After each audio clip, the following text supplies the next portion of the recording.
Bom dia, sétimo ano, tudo bem com vocês? Estamos aqui na nossa quarta-feira, dia 23 de setembro, para mais uma aula de língua portuguesa. Então, espero que vocês estejam bem, que tudo esteja indo na paz, isso é muito importante. Vamos ver hoje, em produção textual, o foco narrativo. O que é isso, professora? O que é o foco narrativo? Vamos ver. Vocês vão perceber que é bem fácil, ok? Foco narrativo é o elemento primordial, isso é um elemento principal dos textos narrativos.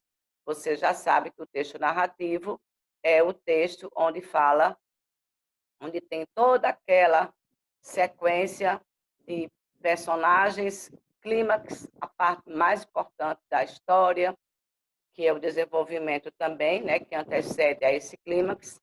Temos a resolução desses problemas ou do problema, e temos aí como é que foi resolvido esse problema. Então, a narração, ela pode ser verdadeira ou ela pode ser fictícia.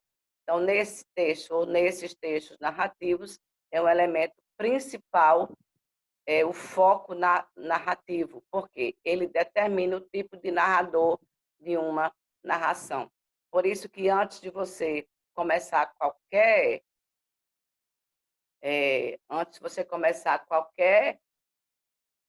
história, podemos dizer assim, você tem que pensar que foco narrativo é esse que você vai escolher.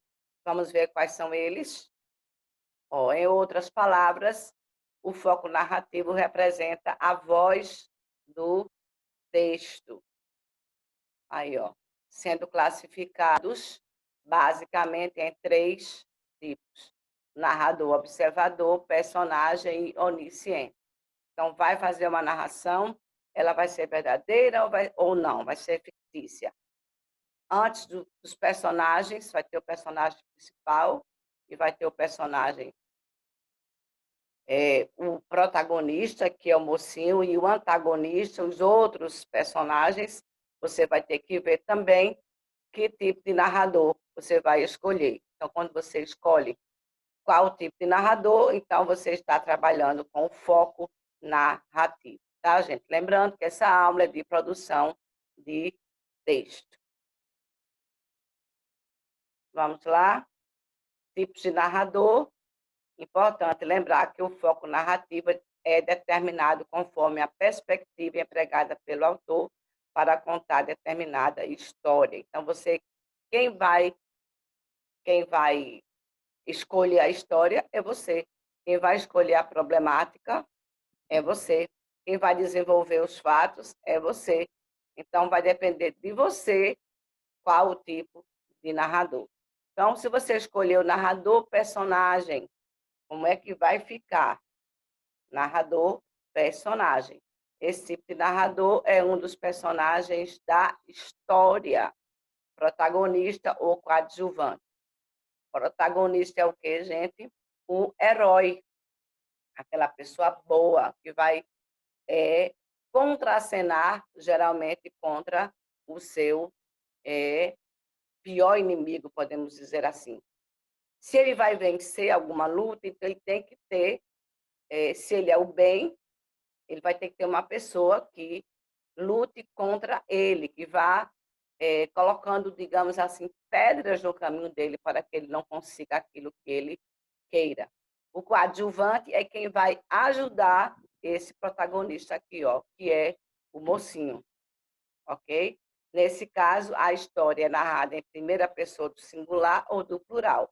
Ou você vai colocar eu, um dia eu estava andando e de repente tal, ou então nós estávamos andando e de repente aconteceu isso, e você vai aí desenvolvendo a sua história. Então, narrador, personagem, você vai participar.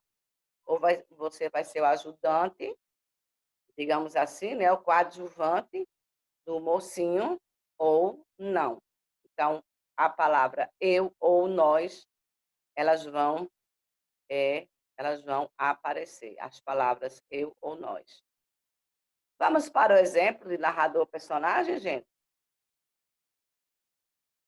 Vamos aí para o exemplo. Uma noite destas, vindo da cidade para o Engenho Novo, encontrei no trem da central um rapaz aqui do bairro, que eu conheço de vista e de chapéu.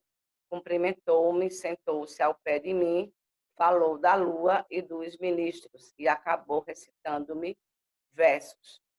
A viagem era curta e os versos pode ser que não fossem inteiramente maus. Sucedeu, porém, que, como eu estava cansado, fechei os olhos 3 ou 4 vezes.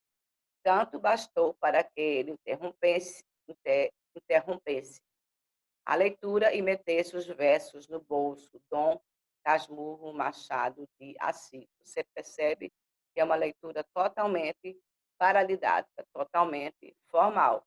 Mas aqui tem aqui, ó, encontrei. Então, você vai encontrar primeira pessoa do singular. Quem foi que encontrou? Eu encontrei, tá? Aqui também, ó, sentou-se ao pé de mim, junto de mim, tá? Sucedeu, porém, que como aqui, ó, eu estava cansado, eu fechei os olhos, tá? Então, esse é o exemplo de narrador personagem, aquele narrador que participa totalmente da história. Então, vamos recapitular. Você vai fazer uma narração. Gente, esse narrador, personagem, ele é especificamente para narração, tá? Estou falando de você escrever uma narrativa, início, meio e fim, introdução, desenvolvimento e conclusão, tá? Estou falando desse gênero, que foi o primeiro que nós encontramos, né? O primeiro que nós estudamos, podemos dizer assim.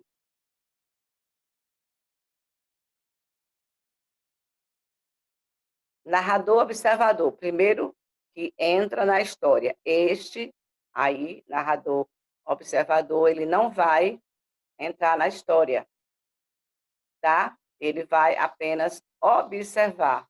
Então, ele, aqui, ó, no singular, ou então eles, é a terceira pessoa. Esse tipo de foco narrativo apresenta um texto narrado em terceira pessoa. É determinado por um narrador que conhece a história e, por isso, recebe o nome de observador.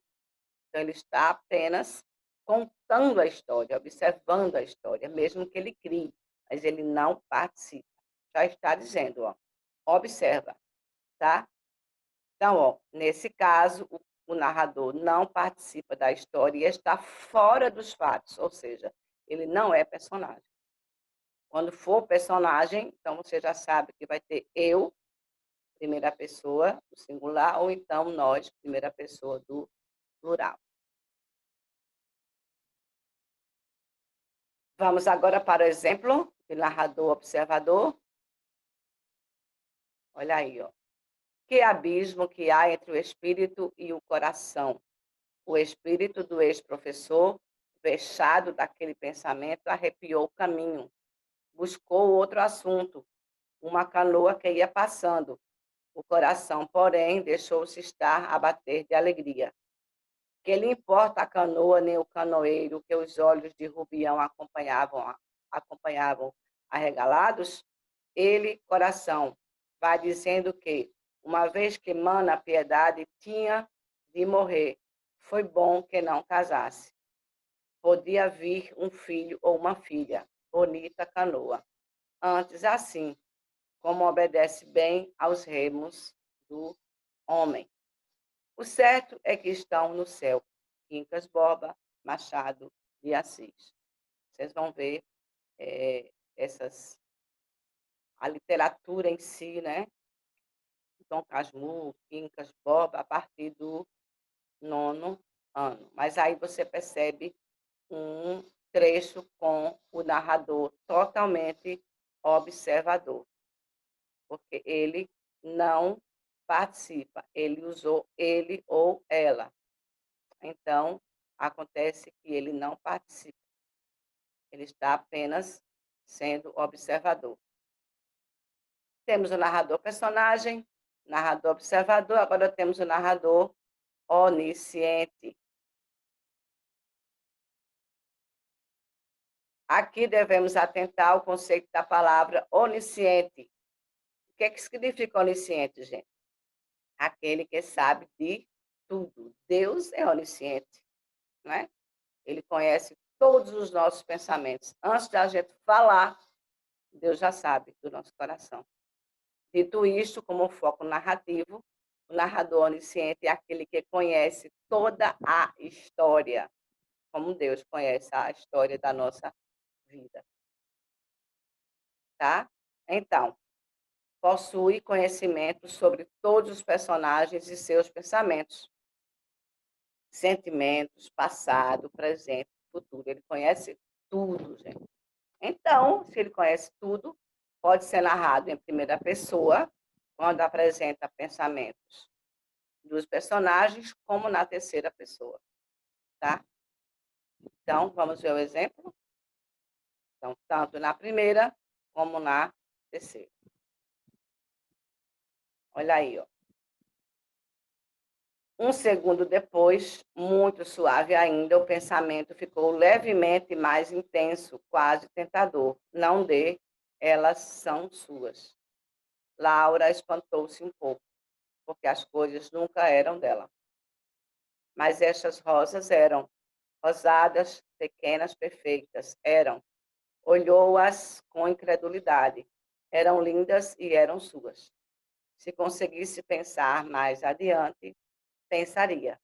Suas como nada até agora tinha sido. A imitação da Rosa Clarice Lispector.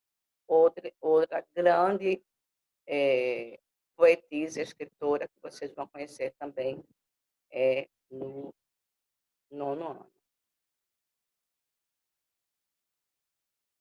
Ok? Vamos ver aí estrutura e elementos da narrativa.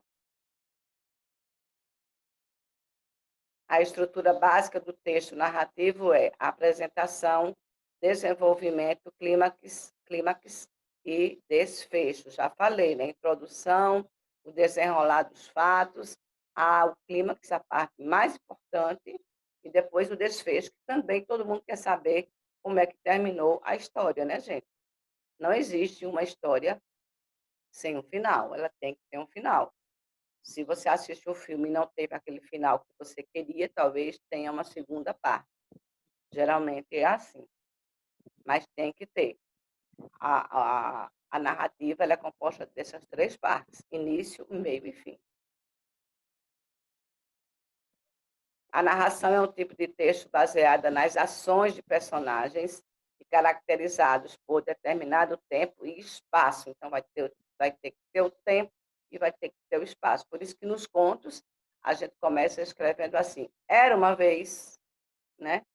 Duas moças, ou a Cinderela e o príncipe, né?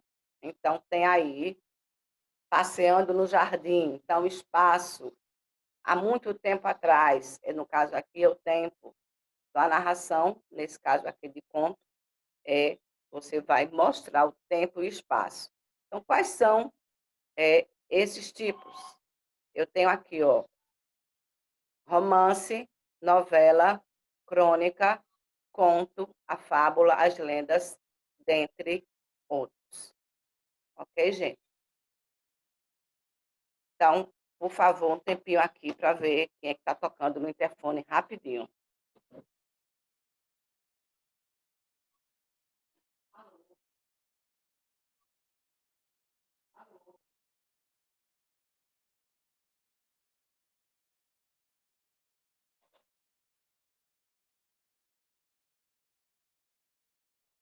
Aula ao vivo é assim, né, gente?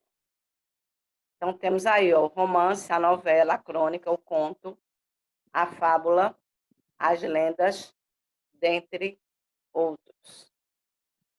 Os principais elementos que compõem uma narração, quais são? O enredo e a história, personagens, aqueles que compõem a narrativa, e o tempo, período em que se desenvolve a narrativa.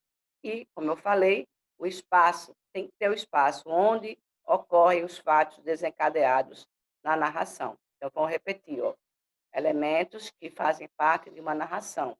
Então, enredo, personagens, tempo e espaço. Então, enredo é o quê? A história, né? A história, como é que vai ser a história? Vai ser leve? Não vai ser? Você escolhe. Personagens.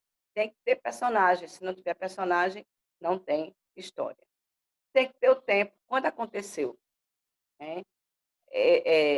Onde vai se desenvolver essa história, a narrativa?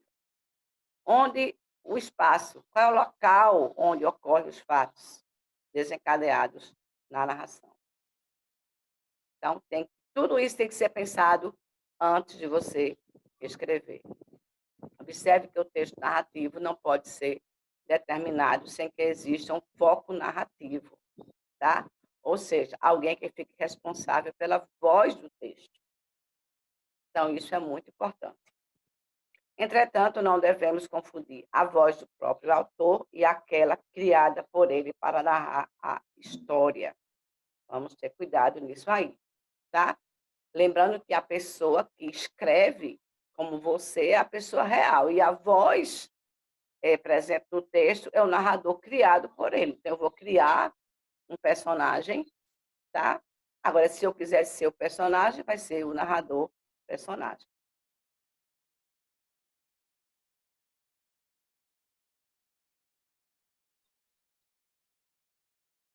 Aqui a gente não vai usar, porque aqui é para vestibular. Vamos olhar aqui, enredo.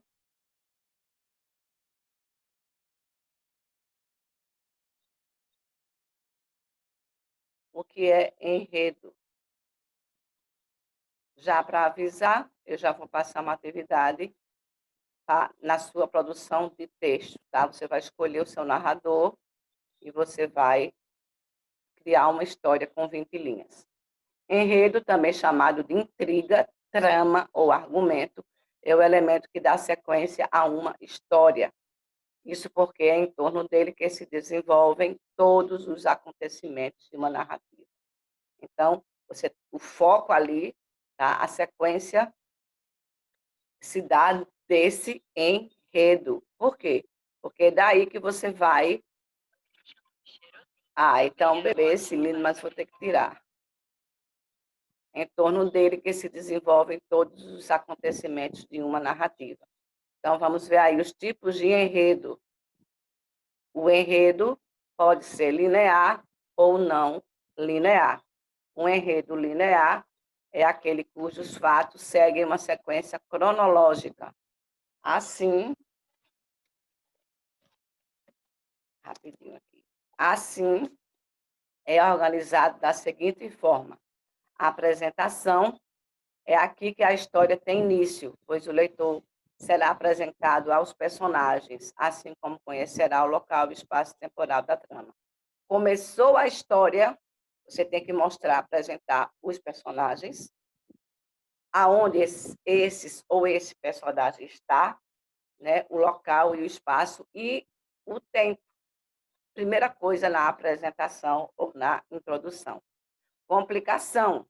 Essa parte da narrativa dá lugar ao desenvolvimento do conflito, tá? Então, vai se complicando para poder ter o desfecho final, em torno do qual a história irá se desenrolar. Clímax. Este é o momento mais tenso da trama, quando você está no cinema e você quer ver como é que vai acontecer, alguém conversa com você e diz, não, espera aí um pouquinho, tá? Exige uma solução ou desfecho. E, às vezes, geralmente, nem é como a gente pensa, não é isso?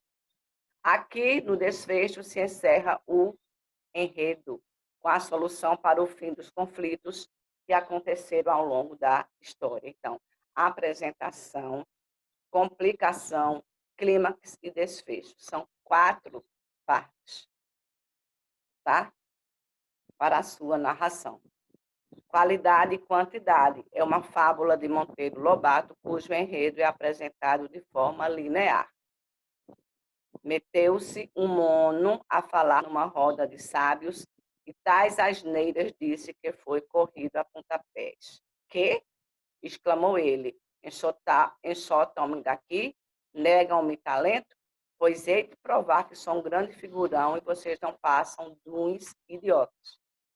Enterrou o chapéu na cabeça e dirigiu-se à praça pública, onde se apinhava copiosa multidão de beócios. Lá trepou em cima de uma pipa e pôs-se a declamar. Disse asneiras como nunca, tolices de duas arrobas, besteiras de dar com o pau. Mas, como gesticulava e berrava furiosamente, o povo em delírio o aplaudiu com palmas e vivas e acabou carregando-o em triunfo. Uma linguagem totalmente formal do século passado. Viram? Resmungou ele ao passar o pé. Reconheceram a minha força? Respondam-me agora. Que vale a opinião de vocês diante dessa vitória popular? Um dos sábios retrucou serenamente. A opinião da qualidade despreza a opinião da quantidade. Enredo não linear. Confunde essa sequência. Nesse caso, o enredo pode ser apresentado, pois seu desfecho ou ser revelado aos poucos ao longo da, por exemplo, Memórias Póstumas de Brás Cubas, que vocês vão ler depois, começa do fim, a história começa do fim para o começo. Aí, ó, a narrativa tem início com a morte do protagonista. Mas nem todas as histórias são assim. Essa daí é um enredo não linear, que vai confundir. Geralmente a história começa do nascimento até a morte, não linear da morte para o nascimento, tá? Somente depois de revelar o fim da trama, o narrador passa a relatar a sua vida, da infância à idade adulta, então do fim para o começo. Ao longo do tempo, entretanto, o leitor é convidado a voltar ao passado. A gente não vai ler, né? Porque então, como fazer um enredo? Olha aí, ó. Escolher o tema, escolher o conflito que será desenvolvido, escolha o tipo de enredo que quer usar, escolha os personagens, o local e o espaço temporal da narrativa. Desenvolva o seu texto. Então, vamos terminar aqui com a nossa primeira parte da nossa aula de hoje e vamos ter a segunda parte.